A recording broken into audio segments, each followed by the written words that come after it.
राधे राधे। जय गुरुदेव। सभी संत महापुरुषों के चरणों में कोटि कोटि नमन। आज का जो प्रसंग है तीसरे दिन का, वह है चंद्रघंटा, माँ चंद्रघंटा। कहते हैं ब्रह्मचार्य के बाद मन में शांति आती है। तो जो तीसरे दिन का हमारा प्रसंग है, जो कथा में निकलता है, तो वो यही निकलता है कि हमारे जीवन में शांति का आगमन होता है। तीसरे दिन, पहले दिन हमें समझना होता है, दूसरे दिन हमें ब्रह्मचर्य का पालन करना होता है, और तीसरे दिन शांति अपने आप आती है। इससे हमें सीखने को मिलता है कि जब जीवन में ब्रह्मचर्य आएगा, संयम आएगा, तो शांति अपने आप आएगी। शांति वही नहीं होती है जहाँ हमारे जीवन में कोई संयम ना हो। हम बेवजह बेकाम के कुछ भी कर सकते हैं, कोई संयमित जीवन ही ना हो। जब जीवन में संयम आएगा, शांति अपने आप आएगी। आज सभी के संयम बिगड़े हुए हैं, इसलिए शांति खो रही है। तो मुझे लगता है कि जीवन में संयम का होना जरूरी है, शांति ढूंढनी नहीं पड़ेगी। तो चंद्रघंटा, माँ चंद्रघंटा का आज का जो स्वरूप है वो शांति प्रदान करता है। आज का उनका पूजन शांति प्रदान करता है। तो उनके चरित्र से आज हमें ये सीखने को मिलता है कि जो दुनिया में राक्षस होते हैं वो आसानी से ना समझते हैं और ना ही हार मानते हैं। ये राक्षस की सबसे बड़ी कमजोरी हम कह सकते हैं। उनके लिए वो ताकत है, लेकिन हम लोगों के लिए वो कमजोरी है। क्योंकि जब तक वो टूट नहीं जाते, जब तक वो नष्ट नहीं हो जाते हैं, जब तक वो हार नहीं मानते हैं। ऐसे ही महिषासुर का भी यही हाल था।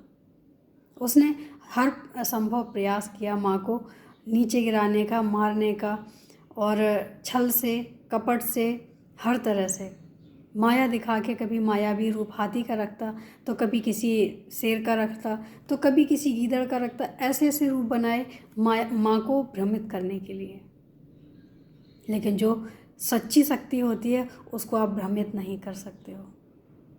कुछ समय के लिए हो सकता है कि उनकी शक्तियाँ थोड़ी सी कमज़ोर पड़ जाएं, क्योंकि जब माया सामने आती है तो शक्तियों का थोड़ा ना थोड़ा प्रभाव कम हो जाता है, क्योंकि उसको समझने के लिए हमें थोड़ा सा वक्त लगता है। लेकिन शक्तियाँ अपना प्रभाव छोड़ दें, ऐसा नहीं हो सकता है। कितने भी माया फैलाओ, लेकिन अंत क्या होता है ये हमें आज देखने को मिलता है। तो महिषासुर का वही हाल हुआ जो एक मायावी और राक्षस का होना चाहिए। आज महिषासुर का वध हुआ। जब महिषासुर का वध हुआ तो सभी देवताओं ने माँ के ऊपर फूलों की वर्षा की और सभी नृत्य कर रहे थे, क्योंकि उन्हीं के लिए जो प्राकट हुआ था उनका, इसी कार्य के लिए हुआ था जो आज सफल हुआ। हम जीवन में पता नहीं क्यों नहीं सीखते हैं कि बुराई कितनी भी बड़ी हो, लेकिन जीत नहीं होती बुराई की, और हम छोटी सी बात को नहीं समझ पाते हैं। यहाँ पे एक संदेश हमें और देखने को मिलता है कि जीवन में हम जिसके साथ संघर्ष कर रहे हैं, थोड़ा सा हमें उसके जैसा भी बनना पड़ता है।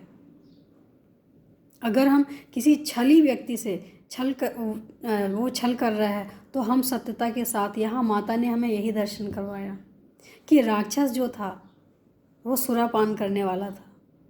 तो आज के दिन शायद माता को इसलिए मदिरा का भोग लगता है, मदिरा दी जाती है। तो आज माता ने गुस्से में आके कि ये ऐसे नहीं मरेगा, मुझे इसके जैसा बनना पड़ेगा, तभी इसका अंत कर पाएंगे।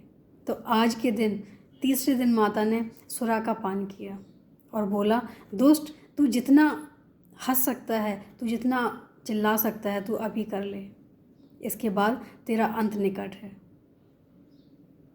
और ऐसा ही हुआ कि बुराई का अंत होता ही है। बुराई कभी जीत नहीं सकती। हमें बहुत कुछ सीखने को मिलता है, हमें बहुत कुछ समझने को मिलता है, लेकिन हमारे अंदर एक इच्छा होनी चाहिए सीखने की। हम हर जगह सीख सकते हैं, हम हर किसी से सीख सकते हैं।